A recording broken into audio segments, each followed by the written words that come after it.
नमस्कार दोस्तों, भारत एजुकेशन में आज फिर से आपका बहुत बहुत स्वागत है। आज है 8 मार्च और आज के दिन हम हर साल विश्व महिला दिवस के रूप में मनाते हैं। तो महिला दिवस की आप सभी को बहुत बहुत शुभकामनाएं। बात करते हैं, आज का ये वीडियो आपके लिए बहुत ही इंपॉर्टेंट है। आज के वीडियो में हम लोग बात करने वाले हैं top 10 womens in world from India. मतलब इंडिया की जो टॉप 10 वुमेन है उनके बारे में हम बात कर रहे हैं। और ये यहाँ पर ऐसी महिलाएं हैं, यहां पर नारी शक्ति का एक बहुत बड़ा एग्जाम्पल है यहाँ पर, क्योंकि ये भारतीय महिला है और इन्होंने विश्व में एक बहुत बड़ी उपलब्धि हासिल की है। तो बात करते हैं इन 10 महिलाओं की, और इन 10 महिलाओं ने कौन कौन सी उपलब्धियां प्राप्त की हैं, कहां इनका जन्म हुआ है और किस तरीके से इन्होंने अपने जीवन में संघर्ष किया और संघर्ष से सफलता तक का जो सफर है वो किस तरीके से इन्होंने तय किया। तो इस वीडियो में अंत तक बने रहिएगा, पूरा डिटेल में जानकारी प्राप्त करेंगे। तो देखिएगा, सबसे पहले हम बात करने वाले हैं हिमा दास जी की। इनके बारे में अगर हम बात करें तो असम का एक छोटा सा गांव है जिसका नाम है ढिंग, और यहां से ये बिलोंग करती हैं। और सबसे बड़ी बात इनके बारे में ये है कि एक गांव से बिलोंग करने के बाद, एक गरीब परिवार से होने के बाद, किस तरीके से आज राष्ट्रीय और अंतर्राष्ट्रीय स्तर पर इन्होंने अपनी एक बहुत बड़ी उपलब्धि हासिल की है। तो देखिएगा, बात करते हैं 2018 के IAAF वर्ल्ड अंडर 20 में भी ये यहाँ पर चैंपियन रही हैं। और साथ के साथ इनका पूरा नाम है हिमा रणजीत दास। याद रखना, अगर हम देखें तो भाई हमारे दैनिक जीवन में इस तरह के संघर्ष के बारे में हम जब पढ़ते हैं तो अंदर से एक भावना निकल के आती है कि हमें भी कुछ इस तरीके से ही संघर्ष करना है। माय डियर एस्पिरेंट, ध्यान रखना, महिला दिवस पर आज नारी शक्ति के बारे में अगर हम बात करें तो बढ़ चढ़ के यहाँ पर हिस्सा ले रही हैं और बहुत बड़ा राष्ट्रीय और अंतर्राष्ट्रीय स्तर पर इनका बहुत बड़ा नाम है। तो देखिएगा, यहाँ पर बात करते हैं, डिंग गांव से ये बिलोंग करती हैं, असम की हैं। और यहाँ पर आपको फोटो दिखाई दे रही है, बहुत गरीब परिवार से बिलोंग करते हुए इन्होंने यहाँ पर मेडल यहाँ पर प्राप्त किए हैं। व्यक्तिगत सर्वश्रेष्ठ उपलब्धि इनकी अभी तक की जो है वो है 400 मीटर प्रतिस्पर्धा में एथलीट हैं ये। और 2018 एशियाई खेल जकार्ता में जो हुए थे वहां पर इन्होंने स्वर्ण पदक प्राप्त किया था। ये भी एक बहुत बड़ी उपलब्धि है। और बात करते हैं यहाँ पर वर्ल्ड अंडर 20 चैंपियनशिप में इन्होंने इंदौर में यहाँ पर टेम्पेर नामक, यहाँ पर 2018 टेम्पेर में 400 मीटर की दौड़ में स्वर्ण पदक भी हासिल किया है। तो देखिएगा, बहुत इंपॉर्टेंट जानकारी है। और आगे अगर हम बात करें इनके अवार्ड्स की तो रामनाथ कोविंद जी ने, नीचे देखिएगा, यहां पर इनको अर्जुन अवार्ड से भी सम्मानित किया है, जो कि बहुत ज्यादा मोस्ट इंपॉर्टेंट बात होगी इनके बारे में। और साथ के साथ अभी हाल ही में इनको असम का डीएसपी बना दिया गया है। भाई असम का डीएसपी बना दिया गया है, याद रखना, ये भी मोस्ट इंपॉर्टेंट क्वेश्चन यहां पर बन सकता है। और साथ के साथ अमिताभ बच्चन जी का जो कौन बनेगा करोड़पति जो है उसमें भी 1 नवंबर 2019 को ये शामिल रही हैं। और अगर हम आगे बात करें नेक्स्ट महिला जिनके बारे में मोस्ट इंपॉर्टेंट बात है, देखिए मैं आपको बताऊं, आपने नाम सुना होगा पीवी सिंधु का। यहां पर पीवी सिंधु, आपको ये यहां पर फोटो दिखाई दे रही है, भारतीय बैडमिंटन खिलाड़ी हैं। और यहां पर ओलंपिक खेलों में महिला एकल बैडमिंटन का रजत जीतने वाली पहली खिलाड़ी हैं ये, ध्यान रखना। और सबसे कम उम्र में, ये भी एक बहुत बड़ी बात है, सिंधु ने 2016 में चीन ओपन का खिताब अपने नाम किया। यह वर्ल्ड चैंपियनशिप जीतने वाली भारतीय शटलर हैं, याद रखना। तो बैडमिंटन यहां पर ये खेलती हैं। और मैं आपको बता दूं, देखो, हर एक खिलाड़ी के पीछे कहीं ना कहीं एक कोच होता है, एक ट्रेनर होता है। भाई इनके पीछे भी एक ट्रेनर हैं जिनका नाम है पी गोपीचंद, पूरा नाम है पुलेला गोपीचंद, याद रखना, ठीक है। तो इन्होंने भी बहुत ज्यादा संघर्ष किया इनको इस पोजीशन तक पहुंचाने में। तो बात करते हैं आगे, ये हैदराबाद में इनका जन्म हुआ है। और साथ के साथ याद रखना भाई इनके बारे में, स्वर्ण पदक जीता इन्होंने 2019 में, ठीक है। यहां पर महिला एकल में इन्होंने स्वर्ण पदक जीता है विश्व चैंपियनशिप में, ठीक है, 2019 में। इसके अलावा 2018 में इन्होंने रजत जीता है, 2017 में ग्लासगो में जब विश्व चैंपियनशिप हुई उसमें रजत जीता। तो बात हम अगर स्वर्ण पदक की बात करें तो स्वर्ण पदक इन्होंने 2019 में जीता है। साथ के साथ यहां पर दक्षिण एशियाई खेल जो हुए थे उसमें भी इन्होंने स्वर्ण पदक प्राप्त किए हैं, गुवाहाटी में 2016 में, याद रखना। और साथ के साथ याद रखना 2012 में भी स्वर्ण पदक इन्होंने प्राप्त किया है। और देखिएगा यहाँ पर 2012 में और 2011 में भी इन्होंने स्वर्ण पदक प्राप्त किया है कॉमनवेल्थ यूथ गेम्स में। तो बहुत महत्वपूर्ण स्थान इन्होंने राष्ट्रीय और अंतर्राष्ट्रीय स्तर पर प्राप्त किए। नारी शक्ति का एक बहुत बड़ा उदाहरण है। और बात करते हैं सबसे कम उम्र में, और इनके बारे में एक बात और मैं आपको बताऊं, जब ओलंपिक में इन्होंने रजत पदक जीता था उसके बाद इनका एक स्टेटमेंट था कि सुबह 4 बजे उठना और रेगुलर 6 महीने तक कोई भी मोबाइल फोन और टीवी वगैरह ना देखना, ये सब बातें इन्होंने बताई। 6 महीने तक का संघर्ष एक इन्होंने सामने रखा मीडिया के, और साथ के साथ बताया कि जो पी गोपी चंद हैं वो इनको यहां पर सुबह 4 बजे सुबह बुलाते थे प्रैक्टिस के लिए, और साथ के साथ 6 से 7 घंटे रेगुलर प्रैक्टिस इनको करनी पड़ती थी। इसके बाद ना कोई फोन यूज करना है और ना ही कोई टीवी सीरियल मूवी कुछ नहीं देखना, रेगुलर प्रैक्टिस की। तभी मैं आपको बता देता हूं माय डियर एस्पिरेंट, ओलंपिक जैसी खेल प्रतिस्पर्धा में इन्होंने रजत पदक प्राप्त किया है। तो ये एक मोस्ट इंपॉर्टेंट जानकारी सभी के लिए। चलिए बात करते हैं नेक्स्ट। तो भाई यहां पर आपको दिखाई दे रही हैं टेसी थॉमस। भाई ये एक ऐसी लेडी है कि जब इनका नाम लेते हैं तो वैसे अंदर से ही एक सम्मान की भावना जागृत हो जाती है माय डियर एस्पिरेंट। क्योंकि बात करते हैं इनके बारे में तो ये एक साइंटिस्ट हैं टेसी थॉमस, और जैसा कि आप जानते हैं कि मिसाइल मैन के नाम से जाने जाते हैं डॉक्टर एपीजे अब्दुल कलाम, जो कि हमारे भूतपूर्व राष्ट्रपति हैं। और अगर हम बात करते हैं यहाँ पर टेसी थॉमस को, तो इनको बोला जाता है मिसाइल विमेन, याद रखना।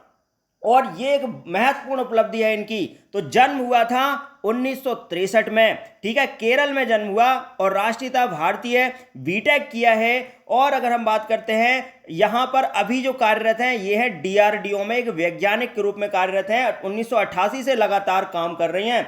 और अगर हम बात करते हैं इनके बारे में, टेसी थॉमस के बारे में, Tessie Thomas has received several prestigious awards for her work including the DRDO Scientist of the Year, मतलब DRDO का साइंटिस्ट ऑफ द ईयर का अवार्ड मिला है 2008 में। और साथ के साथ इनकी जो परफॉर्मेंस एक्सीलेंस पर परफॉर्मेंस के लिए भी इनको अवार्ड मिला 2011 में और 12 में, तो ध्यान रखना। और साथ के साथ अगर हम इनके बारे में बात करें तो इनको लाल बहादुर शास्त्री नेशनल अवार्ड मिला है, और मिसाइल टेक्नोलॉजी में बहुत बढ़िया काम किया है इन्होंने। और अगर हम देखें तो she is also called as missile women of India. She is the first ever women scientist to head a missile project in India. तो बता दें आपको कि पहली साइंटिस्ट है जो कि हेड रही हैं मिसाइल प्रोजेक्ट की, याद रखना भाई। फेमस पर्सन है, वर्ल्ड फेमस पर्सन है, याद रखना। और भारत के लिए एक बहुत बड़ी उपलब्धि, याद रखना। तो देखिएगा आगे अगर हम बात करते हैं तो यहां पर आपको नेक्स्ट विमेन, जिनका मैं यहां पर चौथे नंबर पे मैंने यहां पर इनका नाम रखा हुआ है, विनीत एम अरोरा। तो बात करते हैं इनके बारे में, विनीत एम अरोरा। तो ये वाशिंगटन यूनिवर्सिटी इन सेंट लुइस में इनका जन्म होता है। वहां पर ये मतलब इनका अल्मा मैटर्स, मतलब बचपन यहाँ वहां पर होता है। और अगर हम बात करते हैं अवार्ड्स की, तो she is elected fellow of the national academy of medicine, 2019 में इलेक्टेड हुई हैं नेशनल एकेडमी ऑफ मेडिसिन में, याद रखना। तो देखिएगा अगर हम बात करते हैं अवार्ड की, तो 2007 में इनको अवार्ड मिला है सोसाइटी ऑफ हॉस्पिटल मेडिसिन का, और 2009 में अमेरिकन कॉलेज ऑफ फिजिशियन का अवार्ड मिला है। और साथ के साथ 2017, 2019 इस तरीके से इनको काफ़ी अवार्ड मिल चुके हैं, तो याद रखना। तो ये भी एक फेमस पर्सन है, नाम है इनका विनीत एम अरोरा। तो मेडिसिन के क्षेत्र में अगर देखा जाए तो उन्होंने बहुत बढ़िया काम किया है। तो भारतीय मूल की यहाँ पर ये महिला हैं, याद रखना। तो चलिए चलते हैं, अगर हम बात करते हैं नेक्स्ट महिला की, भाई इनको कौन नहीं जानता, किरण मजूमदार शॉ, याद रखना ये नाम, याद रखना। और खासकर उन महिलाओं के लिए तो एक मोस्ट इंपॉर्टेंट एग्जाम्पल है जो अपने लिए कुछ संघर्षशील तरीके से कुछ जीवन में अच्छा करना चाहते हैं, जोश और उम्मीदों को पूरा करना चाहते हैं। तो मैं आपको बता देता हूं, किरण मजूमदार शॉ को याद रखना। इनकी फोटो लगा लो भैया घर में। यहां पर अगर हम बात करते हैं, यहां पर जन्म हुआ 23 मार्च 1953, आयु है 67 साल यहां पर अभी इनकी। और यहां पर बात करते हैं तो भारत से ये बिलोंग करती हैं, बेंगलोर से।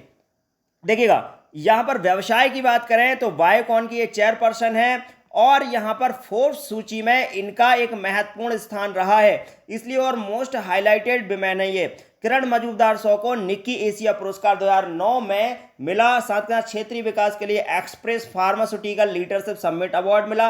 ऐसे काफी अवार्ड इनको मिल चुके हैं। खासकर अगर हम बात करें, बहुत बड़ी उपलब्धि तब हुई जब फोर्ब्स ने टॉप 100 विमेंस में इनका नाम शामिल किया, जो कि एक बहुत ही ज्यादा महत्वपूर्ण उपलब्धि है। 2006 में देखिए काफी सारे अवार्ड्स इनको मिले हैं, तो इसलिए इनको यहां पर इनको मोस्ट इंपॉर्टेंट, अगर आज महिला दिवस के दिन इनको मोस्ट इंपॉर्टेंट उपलब्धि के रूप में इनको यहां पर मैंने रखा हुआ है।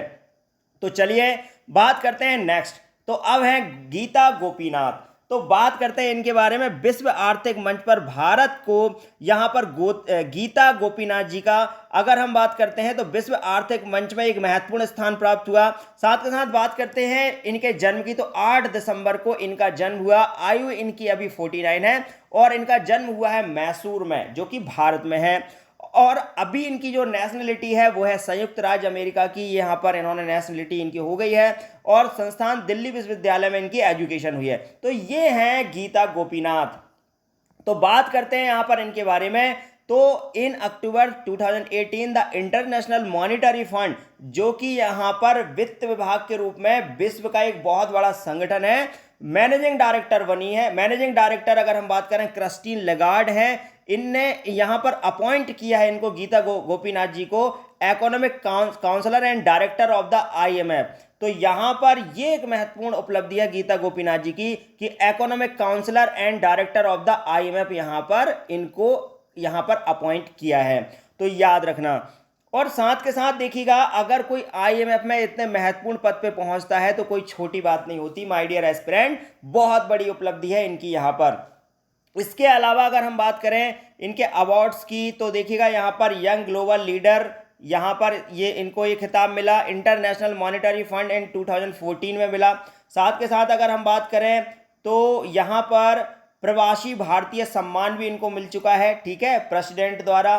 तो याद रखना, यहाँ पर ये आपको दिख रही हैं गीता गोपीनाथ भाई, मोस्ट इंपॉर्टेंट यहाँ पर विमेन यहाँ पर ये बन जाती हैं इसीलिए। तो चलिए चलते हैं नेक्स्ट। अगर हम बात करते हैं तो आयशा अजीज भाई, भारत में सबसे कम उम्र की पायलट है आयशा। महज 16 साल में पाया हवाई लाइसेंस, एक बहुत बड़ी बात है।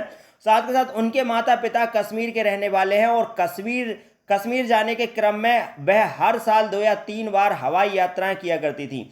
उन्हें हवाई यात्रा इस कदर रोमांचित करती थी कि वो घंटों आसमान में ताकती रहती। वे इस बीच नासा भी आई गई और जॉन मैकवाइड नामक एविएटर से मिली।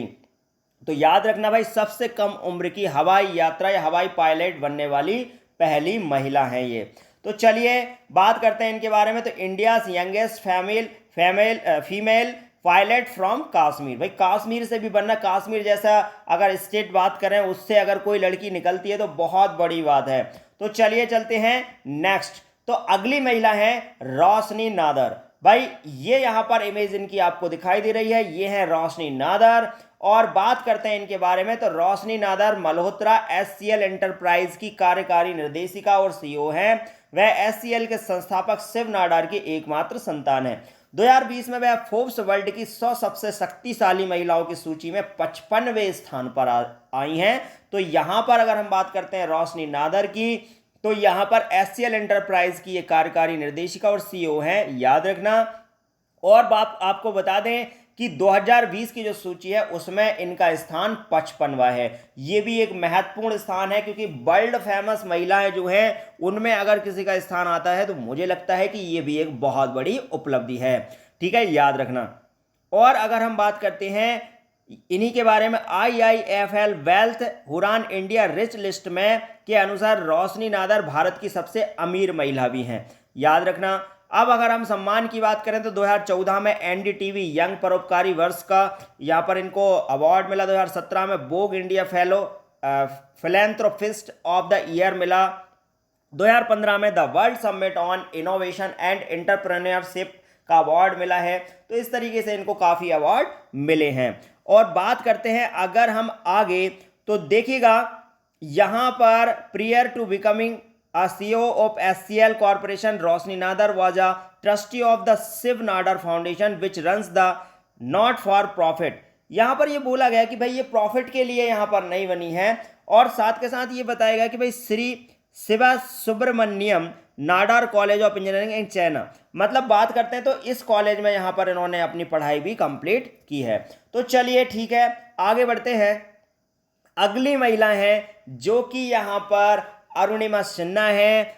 इनके बारे में आपको बता देते हैं, जन्म हुआ है 1988 में, नेशनलिटी इंडियन है, और यहाँ पर अगर हम बात करें तो ये इससे पहले अभी ये पर्वतारोही हैं, लेकिन इससे पहले ये थी फुटबॉलर। भाई नेशनल प्लेयर रह चुकी हैं फुटबॉल के क्षेत्र में, अगर हम बात करते हैं तो यहाँ पर नेशनल प्लेयर रह चुकी हैं। और इनके बारे में अगर हम बात करें तो माउंट एवरेस्ट फतेह करने वाली पहली दिव्यांग महिला हैं। तो इनकी भाई एक स्टोरी है, अगर इनके बारे में आपको बताएं तो ये यहाँ पर एक फुटबॉल का मैच खेलने जा रही थी, लेकिन रास्ते में ट्रेन में बैठी थी। उसी टाइम पे हुआ ये कि कुछ लोग वहां पर ड्रिंक वगैरह कर रहे थे, लेकिन वहां पर ऐसा हुआ कि इनने उस चीज का विरोध किया, तो उन लोगों ने इनको ट्रेन से बाहर फेंका, जिसकी वजह से इनका जो एक पैर है वो काटना पड़ा डॉक्टरों को। ये यहाँ पर दिखाई दे रहा है आपको। तो जब एक पैर कट गया तो उसके बाद भी इन्होंने हार नहीं मानी, और फिर वापस से इन्होंने यहाँ पर एक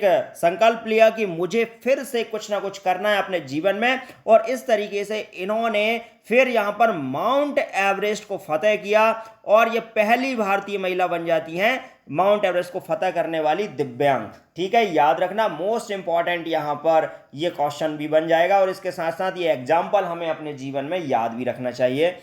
अब बात करते हैं इनको सम्मान और पुरस्कार की। तो उत्तर प्रदेश में सुल्तानपुर जिले के भारत भारती संस्था ने दुनिया की सबसे ऊंची चोटी माउंट एवरेस्ट पर तिरंगा फहराने वाली इस विकलांग महिला को सोनपुर रत्न अवार्ड से सम्मानित किया है, और साथ के साथ सन 2016 में अरुणिमा सिन्हा को अंबेडकर नगर रत्न पुरस्कार से अंबेडकर नगर महोत्सव समिति की तरफ से नवाजा गया है। तो याद रखना, यहाँ पर ये देखिएगा एपीजे अब्दुल कलाम आपको दिखाई दे रहे हैं, साथ के साथ प्रणब मुखर्जी जी यहाँ पर इनको अवार्ड दे रहे हैं।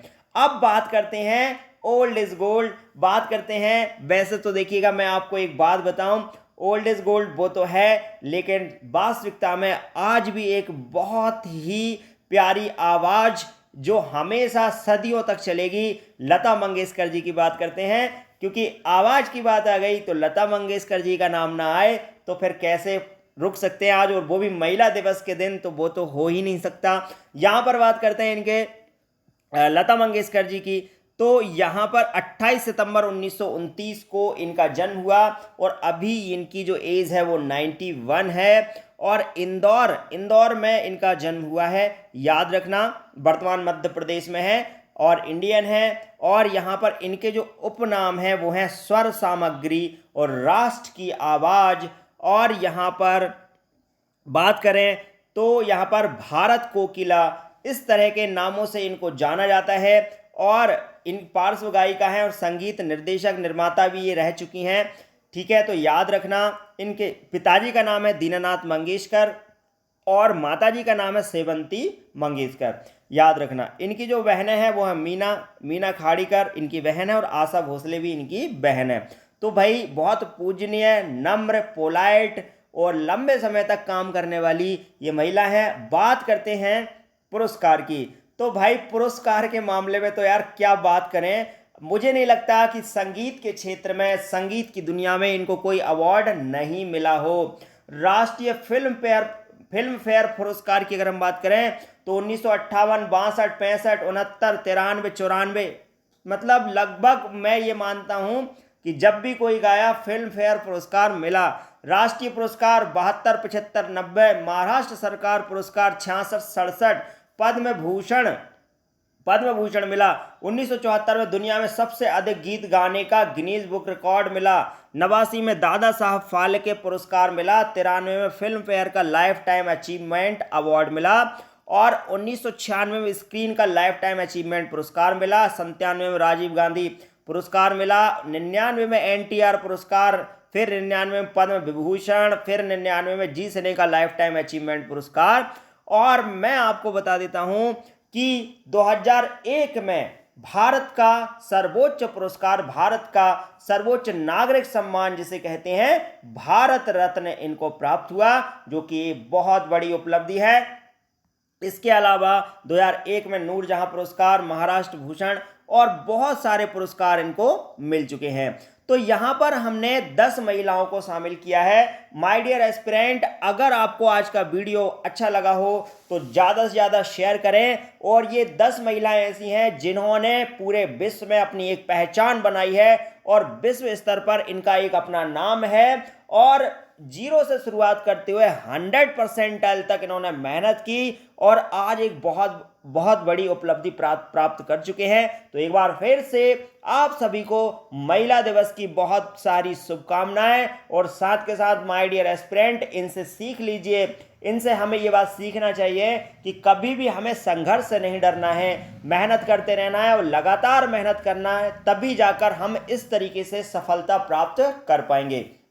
साथ के साथ आपको बता देते हैं, आज आप जानते होंगे स्मृति ईरानी, अगर हम बात करें श्रीमती स्मृति ईरानी की, तो ये हमारे अभी कैबिनेट में मंत्री हैं, कपड़ा मंत्री हैं और साथ साथ महिला विकास मंत्री भी हैं। तो इन्होंने महिला दिवस पर कुछ एग्जाम्पल्स देने के साथ साथ इन्होंने बोला है कि महिलाएं नारी शक्ति का एक बहुत बड़ा एग्जाम्पल्स हैं, बहुत संघर्ष कर रही हैं और बहुत आगे भी निकल रही हैं। तो याद रखना। तो चलिए आज के लिए इतना ही, कल फिर मिलेंगे एक नए वीडियो के साथ। Thank you.